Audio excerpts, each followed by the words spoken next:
Pengurusan dan pentadbiran awal kanak-kanak. Definisi pengurusan sebagai proses memantau dan menyelaraskan sumber-sumber dengan cekap dan berkesan selaras dengan matlamat organisasi.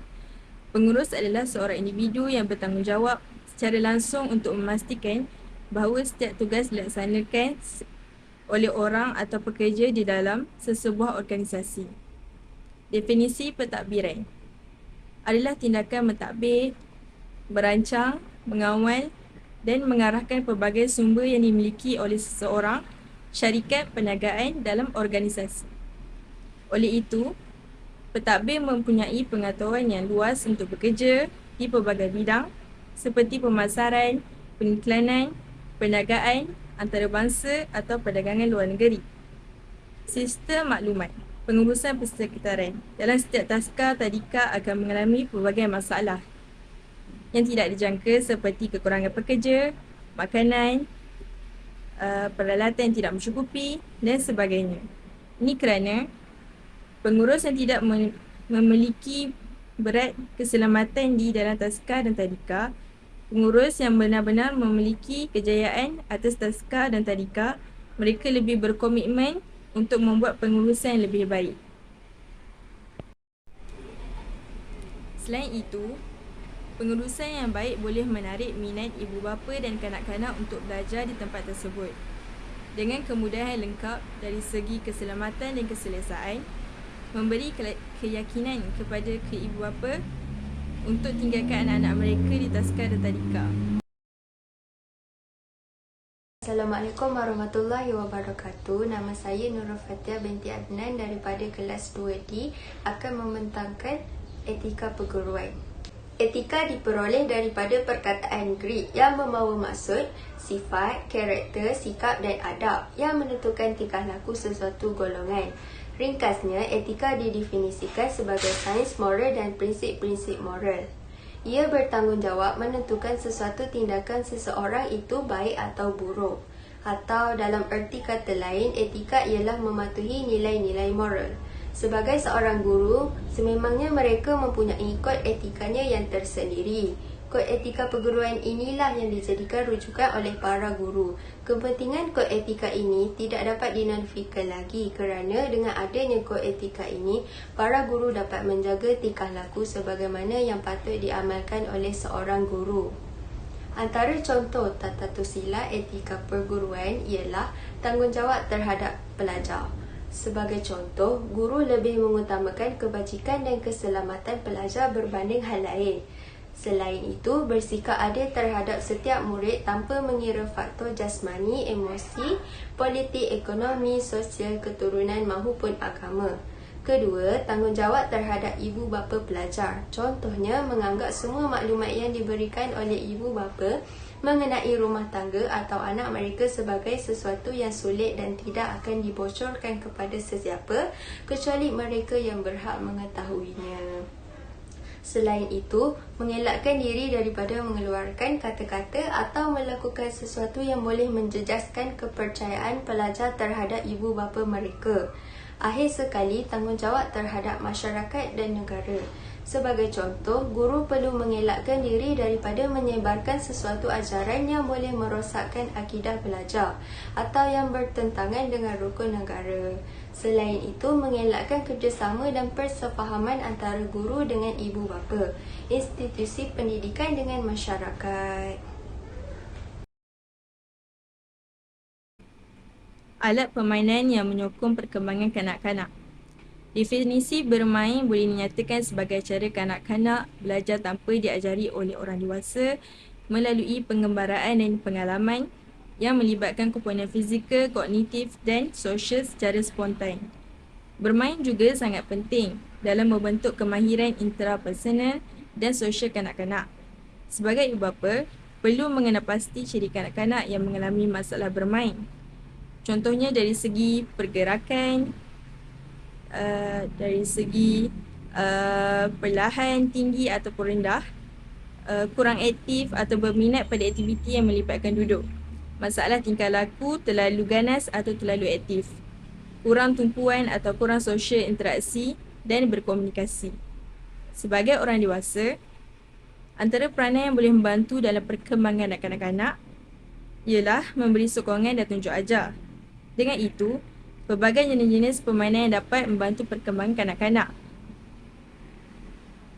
Dari segi permainan solitari 0 hingga 2 tahun, permainan spectator 2 hingga 3 tahun, permainan selari 2,5 hingga 3 tahun, permainan asosiatif 3 hingga 4 tahun, dan permainan kerjasama 4 hingga 6 tahun.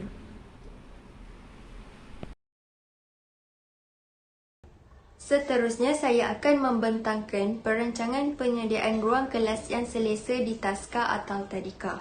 Secara umumnya, setiap ruangan yang hendak digunakan sebagai tadika atau taska mestilah sesuai dari segi keselesaan, rupa bentuk, struktur dan juga keselamatan. Skop utama yang perlu dititik beratkan semasa mewujudkan ruangan di dalam taska atau tadika ialah lantai, dinding, shielding, pengudaraan, pencahayaan, keceriaan persekitaran serta keselamatan kepada kanak-kanak. Saya akan memberitahu beberapa cara bagi mencapai suatu ruang tadika yang sesuai dan selesa. Yang pertama, lantai yang sesuai untuk ruang kanak-kanak ialah yang diperbuat daripada bahan yang mudah dibersihkan dan jubin yang tidak licin ataupun anti-slip. Pemilihan lantai mestilah dipilih daripada bahan yang selamat kerana kanak-kanak yang berusia muda suka berlari dalam apa jua keadaan dan larangan. Selain itu, dinding pula hendaklah bersih serta dicat dengan warna yang cerah dan ceria. Contohnya seperti warna hijau, merah jambu, kuning muda, hijau muda, biru dan sebagainya lagi yang sesuai. Seterusnya, pencahayaan dan juga pengudaraan di dalam kelas juga mestilah dititik beratkan. Tadika mestilah dalam keadaan yang cerah dan senang dilihat oleh guru. Akhir sekali, ruang dalam kelas seharusnya dibahagi kepada sudut pembelajaran tertentu bagi membolehkan kanak-kanak nampak lebih jelas tentang pilihan ruang bagi menjalankan aktiviti tertentu seperti sudut keluarga untuk aktiviti main peranan. Selain itu, ia juga membenarkan kanak-kanak memilih ruang kegemaran mereka semasa menjalankan aktiviti bebas. Contoh lainnya seperti ruang matematik, sains, bahasa Melayu dan bahasa Inggeris. Hai, Assalamualaikum. Saya Nurilah Syafiqah binti Muhammad Musawi daripada kelas 2D akan menyampaikan tentang peranan guru dalam memastikan keselamatan di tadika. Okey, yang pertama adalah guru mestilah mengajak mereka mengelak air yang tumpah di atas meja ataupun lantai. Jika ada air yang tumpah di atas meja ataupun lantai, murid-murid mestilah mengelak air tersebut dengan bersih. Kemudian, tidak berjongkitkan kerusi semasa mereka sedang duduk. Murid-murid tidak dibenarkan langsung untuk menjongkitkan kerusi mereka jika mereka sedang duduk. Kemudian, mereka tidak dibenarkan berjalan ataupun berlari di dalam kelas semasa guru sedang mengajar di hadapan. Murid-murid mestilah duduk dengan patuh mendengar apa yang guru sampaikan di hadapan. Kemudian, murid-murid mestilah menolak kerusi ke dalam meja apabila mereka selesai digunakan. Seterusnya, murid-murid juga mestilah memakai dan mengikat tali kasut dengan betul dan sempurna sebelum pulang ke rumah. Selain daripada itu juga, guru-guru mestilah memastikan ruang persekitaran dalam dan luar tadika tersebut selamat untuk menggalakkan perkembangan kanak-kanak yang berada di tadika tersebut. Kemudian, penyusunan perabot dan alat di tadika tersebut tidaklah menghalang laluan pintu masuk tadika. Kemudian, penyusunan perabot dan rak yang berada di dalam tadika tersebut mestilah membolehkan pendidik ataupun guru di tadika tersebut mengawasi kanak-kanak di setiap sudut di dalam tadika tersebut. Bahan permainan ataupun alat pembelajaran juga mestilah sesuai mengikut kebolehan dan tahap perkembangan kanak-kanak yang berada di tadika tersebut. Dan guru-guru yang berada di tadika mestilah peka dan sedar kepada perkara yang boleh menyebabkan kecederaan kepada kanak-kanak yang berada di tadika kita supaya keselamatan kanak-kanak di tadika kita sentiasa terjaga. Sekian, terima kasih. Kanak-kanak perlu menerima makanan yang bermutu dan berkhasiat. Ibu bapa perlu terlibat secara langsung dalam program pemakanan ini. Makanan yang tidak berkualiti menjejaskan perkembangan kanak-kanak. Kelengkapan dan penyediaan makanan bercorak tradisional, kontinental dan barat serta makanan ringan yang berhasrat perlu disediakan. Kanak-kanak perlu didedahkan dengan kepelbagaian makanan yang disajikan. Ibu bapa perlu peka pada aspek penyediaan di tadika. Makanan untuk kanak-kanak prasekolah merupakan makanan yang seimbang, iaitu termasuk pelbagai sayur-sayuran dan buah-buahan yang kaya dengan vitamin dan serat, daging dan telur yang kaya dengan protein, roti, nasi, mi atau bihun yang kaya dengan karbohidrat. Aspek pengurusan pemakanan berkait rapat dengan aspek kesihatan kanak-kanak. Walaupun kanak-kanak tidak menghabiskan masa yang lama di tadika ataupun taska, pengurus perlu mengambil berat berkenaan apa yang dihidangkan untuk kanak-kanak bagi mengelakkan perkara yang tidak diingini berlaku. Pengusaha, ibu bapa ataupun mereka yang terlibat dan bertanggungjawab dalam penjagaan kanak-kanak perlu menyedari betapa pentingnya pengurusan pemakanan yang sistematik. Apa yang mereka makan memberi kesan yang berkekalan ke atas kesihatan, perkembangan mental, perkembangan fizikal dan pola pembesaran mereka. Cadangan saya, guru mesti mengetahui apa makanan yang kanak-kanak boleh makan dan sesuai untuk dimakan. Hal ini penting kerana pembesaran mereka mempengaruhi apa yang mereka makan. Sebelum membuka taska dan tadika, pengurus ada ditugaskan untuk membuat menu makanan yang seimbang untuk kanak-kanak. Jadi, pembantu perlu merujuk semula menu yang dibuat agar kanak-kanak dapat makanan yang seimbang. Dalam setiap taska dan tadika akan mengalami masalah yang tidak dijangka seperti kekurangan pekerja, makanan tidak seimbang, peralatan tidak mencukupi dan sebagainya. Ini kerana pengurus yang tidak menitik beratkan keselamatan di dalam taska dan tadika. Pengurus yang betul-betul menjayakan taska dan tadika, mereka lebih berkomitmen untuk membuat pengurusan yang terbaik.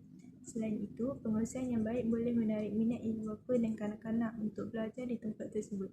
Dengan kemudahan yang lengkap dari segi keselamatan, keselesaan boleh lebih yakinkan ibu bapa untuk meninggalkan anak-anak mereka di taska dan tadika.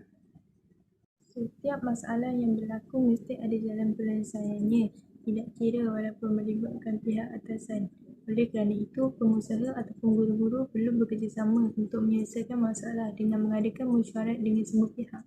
Dengan cara ini, masalah akan mudah untuk diselesaikan dan boleh mengeratkan silaturahim mereka.